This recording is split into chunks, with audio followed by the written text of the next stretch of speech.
Guys need any help? Otis, do you need some help, or can you do it yourself?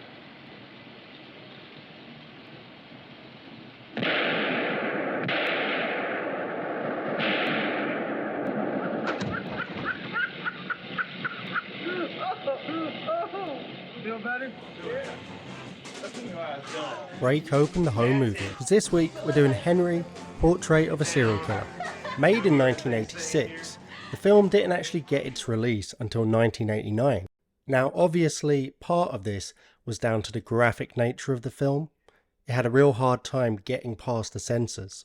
In fact, it was one of the films that gave birth to the NC-17 rating, which essentially meant it was adult only but non-pornographic, which is kind of another way of saying as bad as graphic, horrific violence is, it's not as bad as seeing a pair of tits. And it's interesting because if you look at, say, a film we both love, like George A. Romero's Day of the Dead, that came out the year before, from a purely objective point of view, it's far more gruesome, far more violent. The visuals on screen that you actually get to see and aren't implied are much worse than anything you see in this film. There are one or two really disturbing and horrific scenes, a couple of gruesome moments, but for the most part, it's actually a lot of suggestion, a lot of implying the horror of what Henry's done. And it's not about the violence on screen, it's more about the feeling it gives you, the feeling of unease.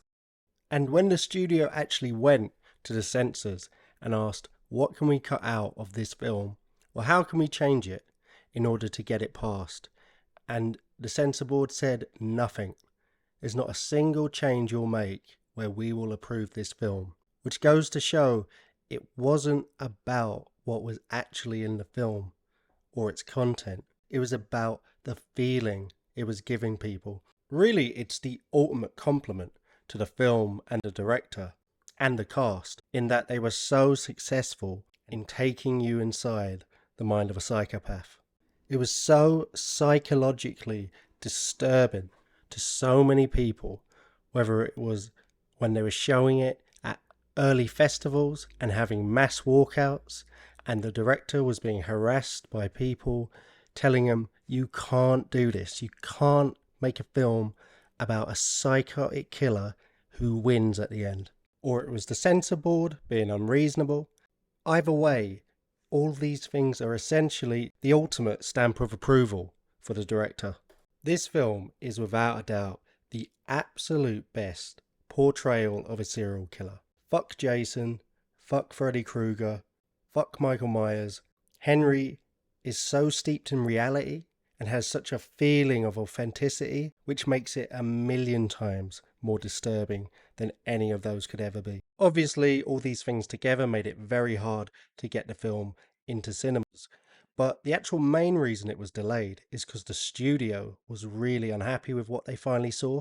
They thought they were getting a conventional slasher movie, something they could market to teens with disposable incomes, a conventional mainstream slasher movies, teens at a cabin in the woods, that sort of thing. Instead, what they got was a very bleak, grounded character study, taking you personally inside the perspective of a psychopath. Even the cinematography lends to this disturbing feel. There's no flashy dolly shots, there's no crane shots zooming out. The camera just sits in a corner watching these unspeakable, horrible acts take place. Another producer who worked with the studio, who eventually went on to be a director and actually directed Henry, Portrait of the Serial Killer's sequel, eventually saw a copy of the film and immediately was blown away by its quality and begged the heads of the studio to release it. Eventually, he convinced them to at least try it in a couple of small festivals. From there, the film started getting rave reviews from respected critics and standing ovations. The studio finally realised that they actually had something, so they released it in cinemas, and against its tiny $100,000 budget, it made $600,000 in its initial run, but went on to eventually make millions in VHS sales. So ultimately, it was actually a big financial success, but it's a testament to the film's quality that it ever got released in the first place. Michael Rooker at the time was a novice actor. This was his debut. He was a janitor at the time and actually wore his janitor overalls down to the casting, which, according to the director later, helped him get the role. Despite the fact that the film wouldn't be released for several more years, bootleg copies were making it around Hollywood and to various casting agents, and the strength of the role, despite not even being out there in a mainstream presence, was enough to win Michael Rooker many of his early roles. It really is a film that should never have seen the light of day by all rights, but was just too good to be kept in the dark. Our generation has become desensitized to violence, what we've seen on the screen, what we've seen in the news. You know, what I saw in that scene in Bone Tomahawk was much worse than anything that I saw in this film. What I liked about this film to start off, Declan, is the way it set it up. We don't actually see the actual acts of him doing it. We just see the aftermath. So I was quite surprised when I read into it, the amount of controversy that it caused. But I guess back in that time, Declan, it's the first time they've ever seen something like this. So yeah, it's hard in hindsight with everything that we've seen, all the films we've seen. I do agree with you in a way. Like on television today, you can see an unprecedented level of violence, sex, nudity, and other adult themes that you would never have got away with back in the day. So yeah, we're definitely desensitized to that sort of violence. I'd actually say we've become more sensitized to being challenged by films or TV, by its content or by its perspective. I don't think you could make a film like A Clockwork Orange or Henry, Portrait of a Serial Killer nowadays. And to be fair, it was almost impossible to make it back then. But I wonder if it'd actually be harder to make it nowadays. I'm sure you could make it 10 times as violent, 10 times as explicit, but I don't think you could be as sympathetic with Henry and show no judgment or criticism of the horrendous and horrific acts that he carries out. You never even see a single police officer in the entire film. The closest you come is when a police squad car is aimlessly driving past in the background at one point in the film. There's never even a moment where you think Henry might get caught. He just goes on his rampage, unopposed. And there's not even any scary music to accompany him while he's going about his killings. Nothing to transmit or empathize with how the audience is feeling and how disturbed you are watching it. It's all just very matter of fact. It really does humanize Henry. And that is what I think troubled the censors so much, to the point where they would refuse to even cooperate. And what makes Henry the character so scary is how believable he is, how fleshed out a character he is. He isn't your typical cartoon-esque serial killer, ingeniously plotting how to get away with everything. He's also a lot of the time seemingly a normal guy. He likes to have a beer, he likes to hang out with his friend, maybe even fall in love, if he's in fact capable of falling in love. Nowadays, people are kinda just stupid when it comes to appreciating this sort of film. It's so hard to have any nuance to how you explore something. No doubt if this was made today, people would be coming out and making blogs and saying this is encouraging violence against women or toxic masculinity and a celebration of it. They would demand that the director or the actors come out and explain it or justify it or defend it. And this film just doesn't need to do that because it is exceptional. This film probably lost a lot of its shock value for us as viewers in 2023 because there is so much material now about serial killers. Every week you turn on Netflix, there's a new 8-part docuseries about a serial killer. Look at how gargantuan Making of a Murderer was. Look at all these podcasts they have. You know, what's that? Don't Fuck with Cats. Like, serial killers now are seen as sometimes pop culture icons rather than very, very bad human beings. Jeffrey Dahmer. Now a new serial killer thing comes out and you're just like, oh, another one. I think testament to the director, what a good job he done. What he really done is build the character of Henry, especially with serial killers as well, from what I've read in, a lot of it starts from the trauma. What a director done is, you know, those little conversations throughout the film and the trauma that he had with his upbringing, Henry, it kind of makes you not root for him, but be like, I understand him. It's nearly vampiric, where doing a horrific act to someone nearly creates a vicious cycle where they then need to repeat the act on someone else. I think Henry is basically that 1 in a million scenario. It's kind of like Michael Jordan being born with not only incredible, perfect athleticism, but also the perfect parents to really push him on and sculpt him into one of the best athletes of all time. And Henry is an example of when you get that rare psychopath who's born into a horrific, abusive scenario. Maybe if the psychopath was born into a loving, wonderful family, he just becomes a CEO who doesn't care about pouring toxic waste into a village's water supply, rather than a psychotic killer.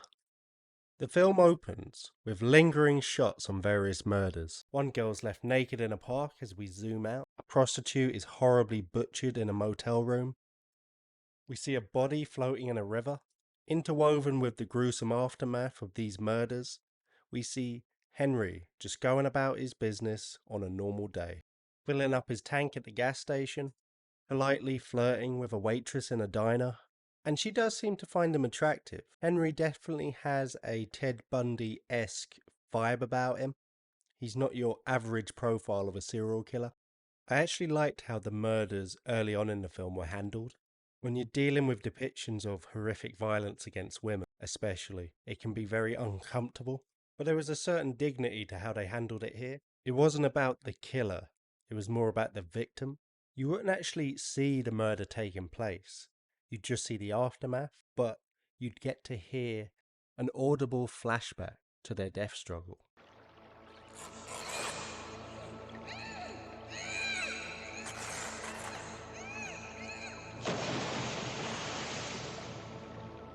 And I loved seeing these scenes interwoven with Henry's boring day to day. And it really created from the get-go a sense that this is just normal to him. And a normal day includes scoping out his latest victim. It set up his character. Because let's be honest about it, like most serial killers, there is an element of planning to it. There's an element of scoping out, as you said. I thought, you know, this guy is a scumbag, but maybe deep down inside of him, he has a heart because he saw the kids and he thought, you know what, let me leave that. And that made me feel not an affinity towards him, but it made me feel like maybe he's not such a bad guy all in all, even if he is murdering people. Maybe he's got his, you know, people do bad stuff, Declan. But like the mafia, for example, they won't kill kids. See, that's interesting because I didn't get that at all. I got more the impression he was hoping for an easy target, realised there was a dad at home, there was kids at home, there was other people that could potentially put up a fight, and just thought, not worth it.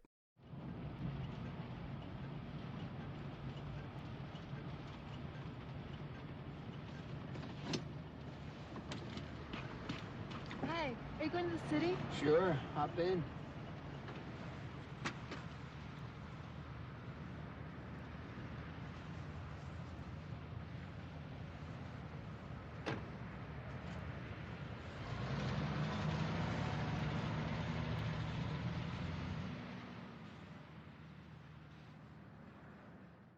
One of the best things about this film is how it doesn't show you everything, and it is ambiguous in points, and there's a lot of suggestion, and thanks to that suggestion, rather than showing you exactly what's going on, it gives enough space for you to fill in the gaps with endless possibilities. And even though the film's only an hour and 25 minutes long, feels like it introduces you to this big, expansive, seedy, disturbing universe that's going on all around us.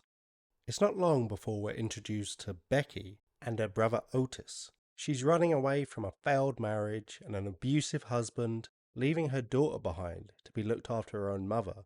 I actually really liked Otis from the get-go. He's clearly a complete moron, but he's one of those morons who seems pretty aware that he's a moron. I actually wrote in my notes early on that I enjoyed their sibling relationship. It felt very authentic and real. Obviously, that changed later on in the film. I didn't really like him, actually. She's obviously very fragile. And straight away he was taking a piss out of her. You're gonna dance naked again and all this stuff. And she was like, come on, Otis, please. Like, if we knew him in real life, if he tried to be doing stuff like that to us, technically, we'd be like, what the fuck are you doing? Like, we'd stop it straight away and probably set upon him because he's weak, he's thick. Like, do you know what I mean?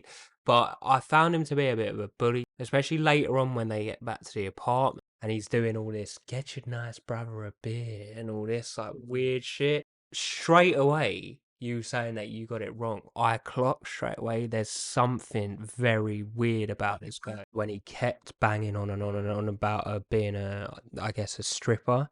And he was like dancing, like. Yeah, that's where I started picking up on it as well. The way he was interacting with her at times. It was nearly like when you're a teenage boy and you just have no concept of how to talk to women. You don't know how to flirt, so you kind of just try to steer the conversation towards something sexual. So I started getting weird vibes, but I had no idea how bad it was going to get. But anyway, he takes her home to his apartment, and that's where she meets Henry.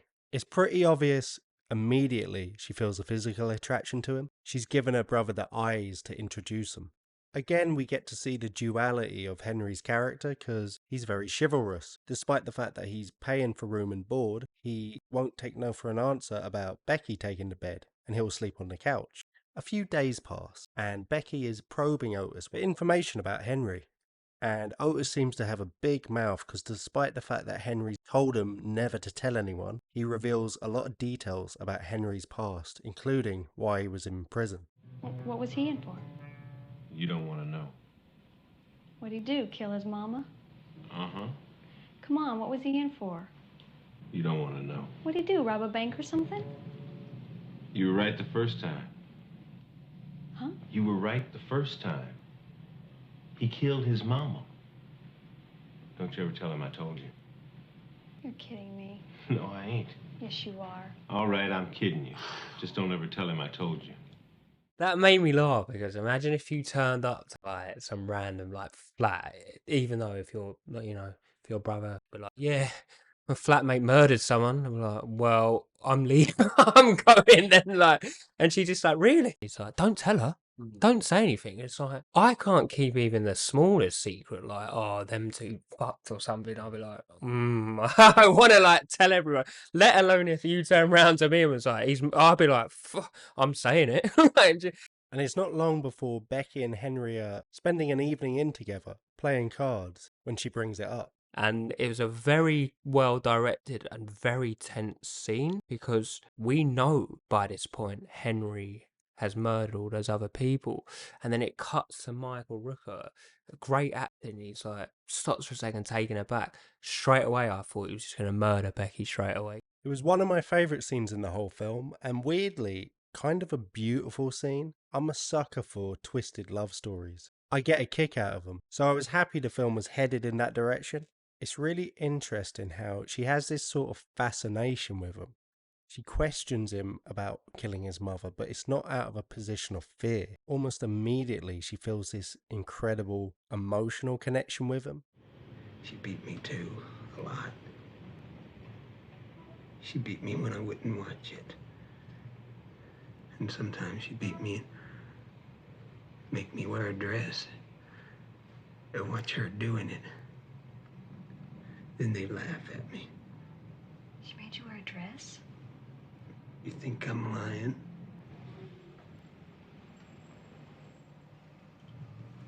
I feel like I know you. Like I've known you for a long time. I feel like I've known you forever and ever. And this opens up into a really candid conversation. He's very honest with her about what happened. She starts telling about her own troubles in her own past, being abused by her father when she was a child. And I say honest because I don't think Henry was intentionally being deceitful, but it's very curious that he seems to not be able to keep his story straight. He told Otis he killed his mother with a baseball bat. He tells Becky he stabbed her, but then later refers to shooting her. So it begs the question, Did he really kill his mother at all? Or is that some twisted fantasy that he's possibly projected onto another murder he committed? I shot her. I shot her dead. I thought you said you stabbed her.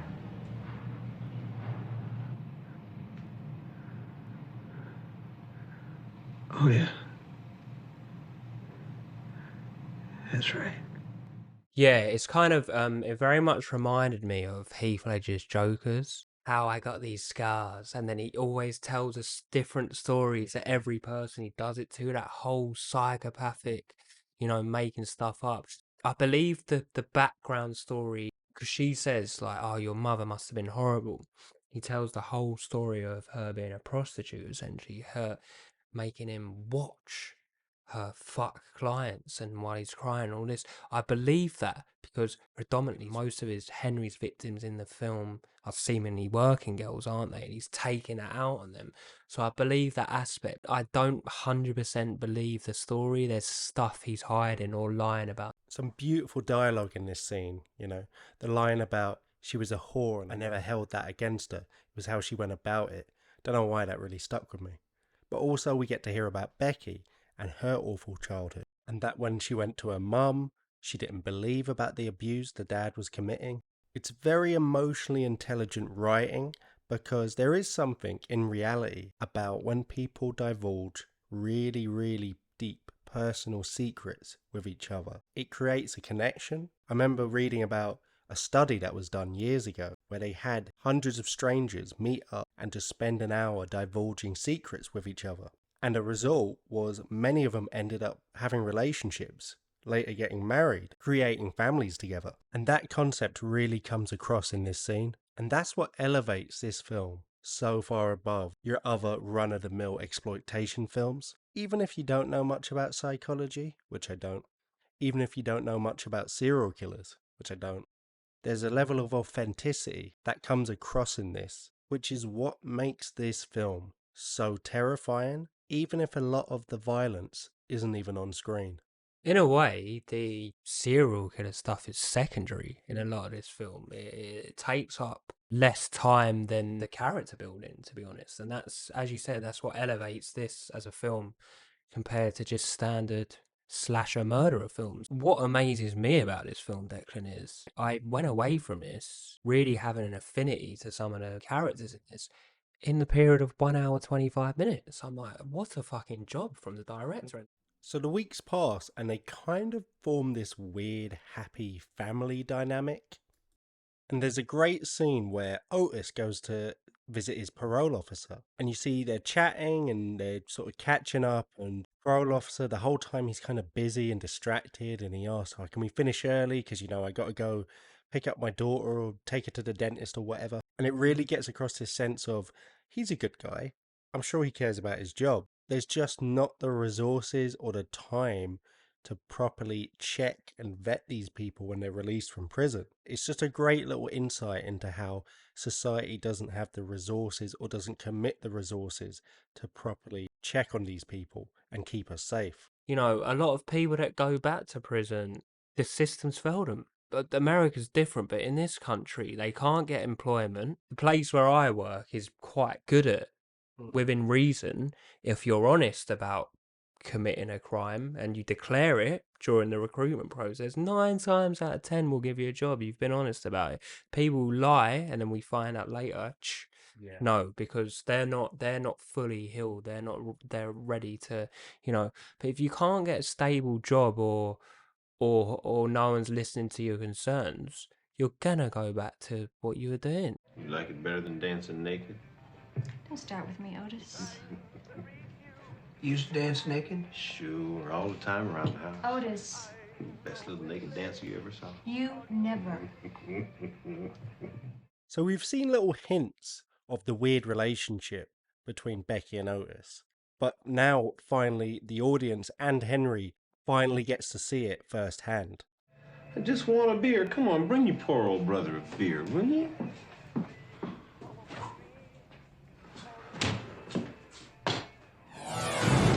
Don't do that, Otis. She's your sister. Okay, I was only kidding around, Henry. Tell her you're sorry. Okay, I'm sorry. Now tell her you won't do it again. I won't. I swear, Becky, I swear I won't. Ow! Shit, Henry. Henry lays down the law and basically bitches Otis up. This changes the dynamic between everyone's relationship forever. Otis is now going to start treating Becky with a lot more respect.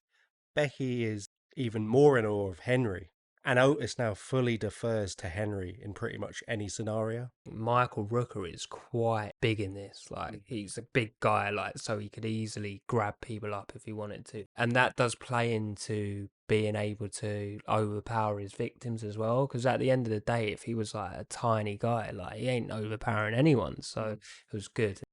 Yeah, well, Michael Rooker was really freaking out a lot of people on set because he was so committed to his method acting approach, to the point where his partner didn't even reveal that she was pregnant till after production had finished, because he was in such a weird head state at the time. She didn't want to tell him. In an attempt to make the peace, Becky encourages them both to go out and get a beer, so they end up getting a couple of hookers. But Henry gets a little bit too excited in the back seat of the car and ends up snapping one of their necks. Wait a minute.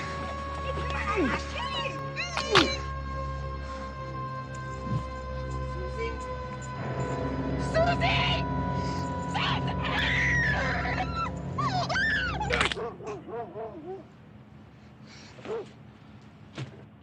It's like all they do, like, literally, if you ain't seen it, they just go, and their neck snaps, and like, I don't think, because otherwise, like, you'd be on the fucking train and some guy would like mug you off and you just run over and snap their neck.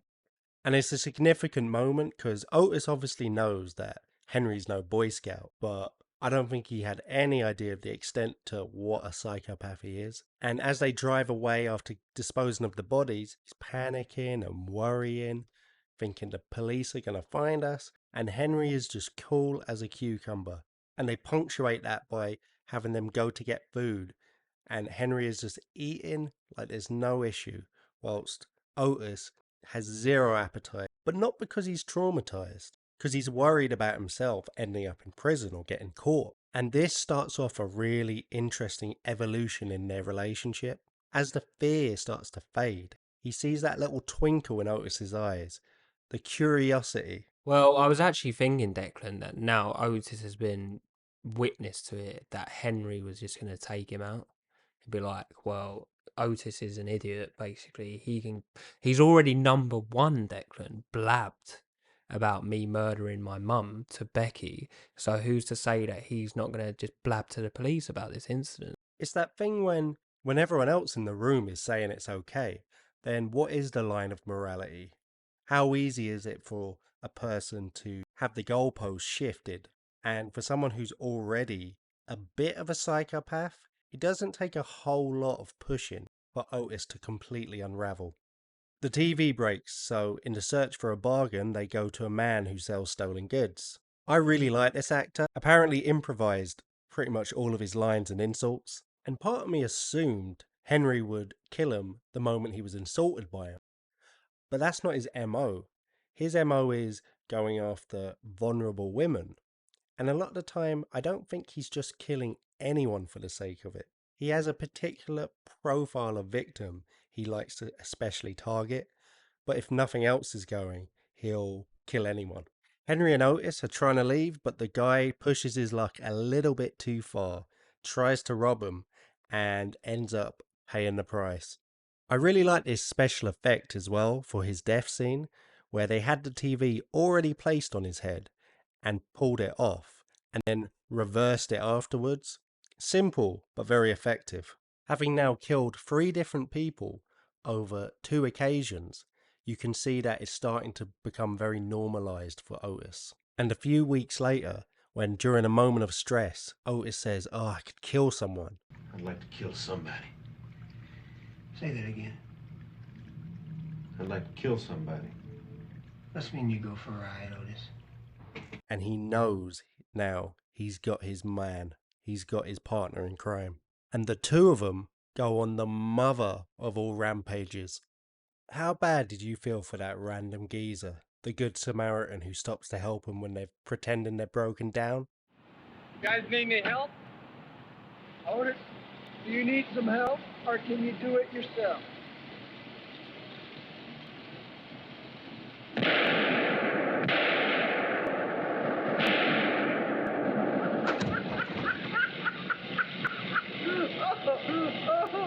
Feel better? Yeah. All right. That really made me upset because it's just a random guy who was a kind guy. Do you know what I mean? Like, I didn't really feel that much of affection towards. I don't know. It felt bad saying it. The earlier victims, but this one got to me actually. Well, the early victims were bodies on the ground. It was after the fact. But this guy was living and breathing and just so oblivious of what was about to happen to him. And after him, they just keep going. And they also keep a record of all their murders using the stolen video camera. It makes for really disturbing viewing. Like Henry's explaining all the ins and outs of murders, like don't use the same gun because the police will find it, look at the bullets, blah blah blah.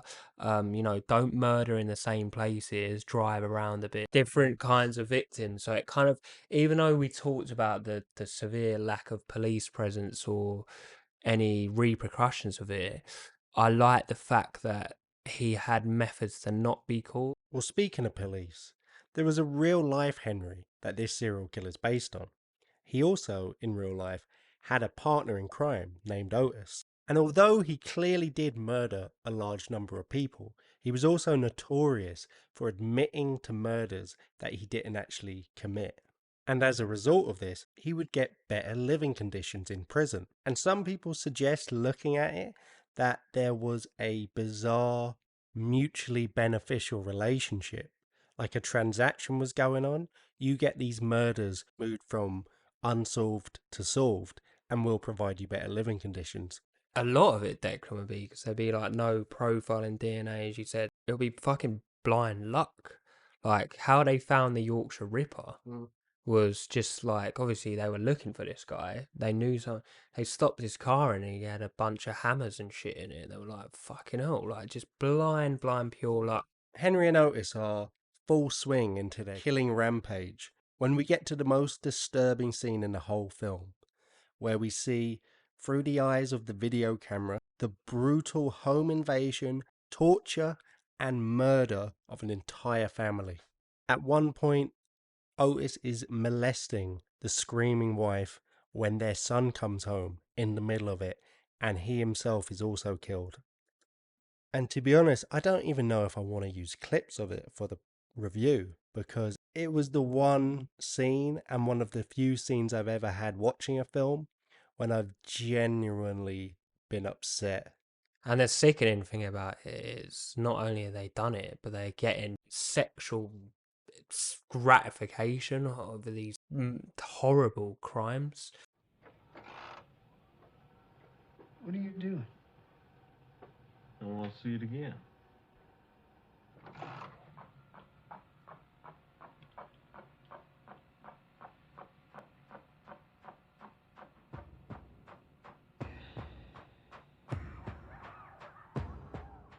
Again, it's nearly more disturbing how casual they are about it.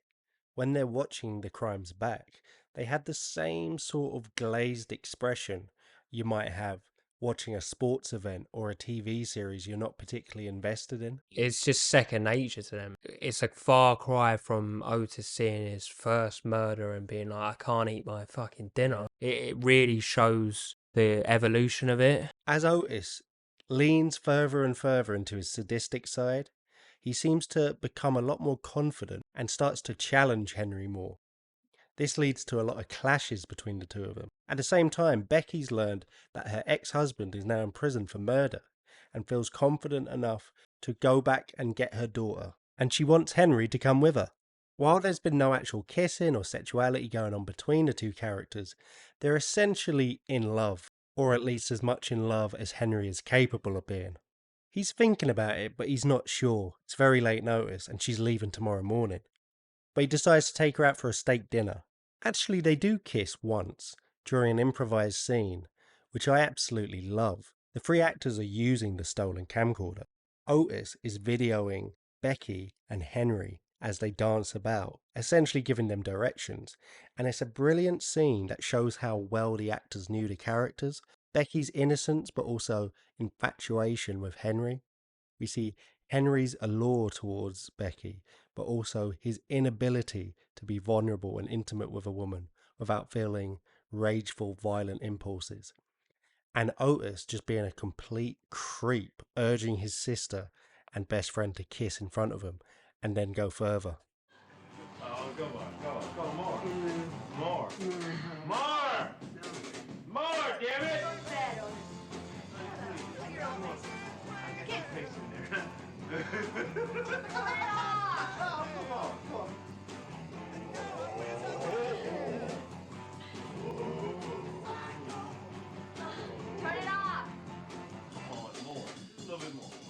Perfectly complements it and sets up what is to come.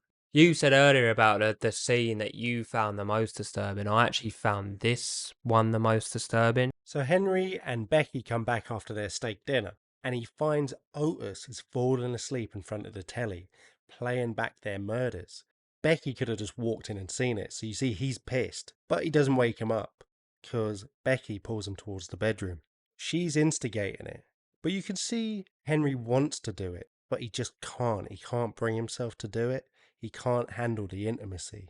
And then Otis walks in to disturb things with that weird, creepy look in his face. He makes up some rubbish of I'm gonna go out, and all the while Otis has seen them like kissing, and he's like, being the pervert he is in the corner as usual, but there feels something different about this, more worse than the video camera incident, something more sinister. So Henry goes out, just to escape, to gather his thoughts, to just go to the shop and get some stuff. Comes back. This is really good because you see him coming up the stairs, like the long way up to the apartment. I don't know what floor it is on, but it takes ages. And every so often he's getting close to the apartment, you're hearing like noises, and then it cuts to Otis raping Becky, but also it's cutting to Henry slowly making his way back up, and you're in the second of you're thinking, you're like, he's gonna go mad, and he bursts in on it. Otis seemingly in this scuffle overpowers Henry. He's got him on the floor and he's like strangling, which I was surprised about, Declan. Becky gets seemingly what's like a metal comb, isn't it? Stabs him bang in the eye. Horrible scene. Yeah, a friend of ours had to be evacuated by air ambulance helicopter from our school playground after being stabbed in the leg with a comb. Yeah.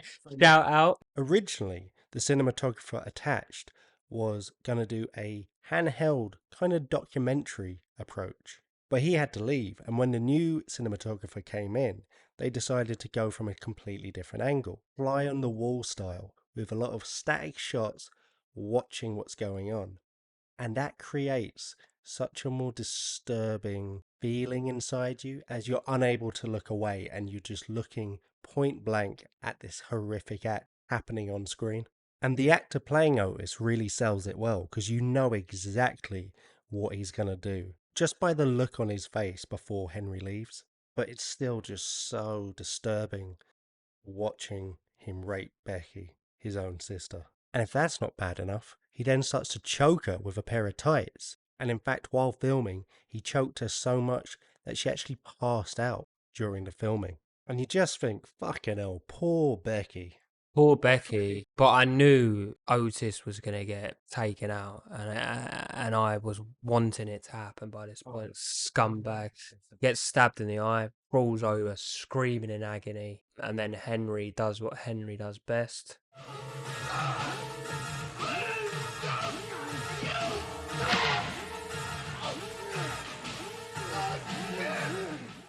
You don't see close-ups of the head coming off, but there's a shot raise over the bath, and this is a good scene as well. Very, very hard scene to watch where Becky's fucked up. She's never actually seen her murder anyone by this point. I don't know how she hasn't seen the videos, but anyway, that's by the by. She's all shivering and shaking. What are we going to do, Henry? He is telling her, shut the fuck up. Let me think, woman. And then all of a sudden it cuts to Henry just cutting Otis up over the bathtub. And again, it's good suggestion because you can't see it, you can just hear it, but you end up having such a gruesome memory of it, even though you never actually see anything on screen. So Henry and Becky make their getaway and start making their plans for what they're going to do. Henry talks about this sister he's never mentioned before that apparently owns a farm and you can ride horses and be away from everyone and no one will ever find us. Even says we can pick up your daughter on the way. Becky tells Henry that she loves him. Henry in response says my favourite line in the entire film. I love you, Henry. I guess I love you too.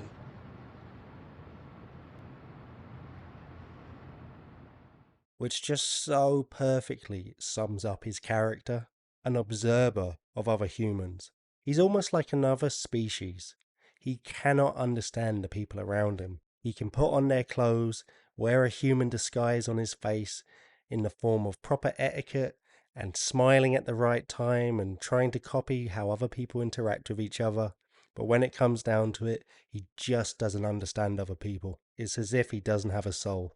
I think what Henry gets his gratification from, or anything that's good in his life, is simply by murdering people. That's what he gets his sexual gratification from, his thrills.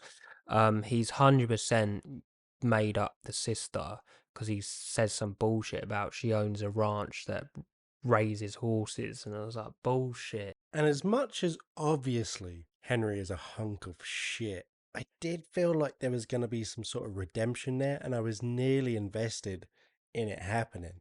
There's a moment when, before he discovered Otis raping Becky, where he was out walking and he met a woman and he started talking to her, and you felt like he was going to murder her, but then he doesn't. It feels like there's a mind state change in him, and you think maybe he can change his ways. And then he goes up and saves Becky, and they run off together, and they're talking about their life together, and you're thinking, oh, they're going to do it. They stay a night in a motel, and then in the morning, you see him driving away, and it's framed in such a way as where you can't see if there's anyone else in the passenger seat. He stops by the side of a highway and dumps Becky's body out by the side of the road. And you can't help but think, why? What the fuck? To be honest, Declan, you do think why, but I would have been very pissed off if after all of that, the ending was they kiss and ride off into the sunset. I would have been delighted. After all that I've watched Henry doing, I know that he wouldn't have done that because he was frightened to even anyone to fucking touch him, let alone being in a fucking relationship.